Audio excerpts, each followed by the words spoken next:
രാജാവും സകല യഹൂദ പുരുഷന്മാരും യെരൂശലേമിലെ സകല നിവാസികളും പുരോഹിതന്മാരും പ്രവാചകന്മാരും ആബാലവൃദ്ധം ജനമൊക്കെയും യഹോവയുടെ ആലയത്തിലേക്ക് ചെന്നു. യഹോവയുടെ ആലയത്തിൽ വെച്ച് കണ്ടുകിട്ടിയ നിയമപുസ്തകത്തിലെ വാക്യങ്ങളെയെല്ലാം അവർ കേൾക്കെ അവൻ വായിച്ചു.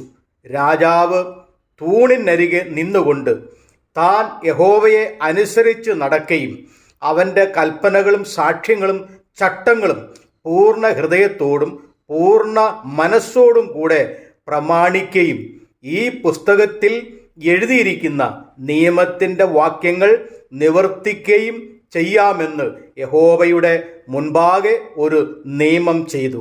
ജനമൊക്കെയും ഈ നിയമത്തിൽ യോജിച്ചു. രാജാക്കന്മാരുടെ 2-ാം പുസ്തകം 23-ാം അധ്യായം 2-3 വാക്യങ്ങൾ.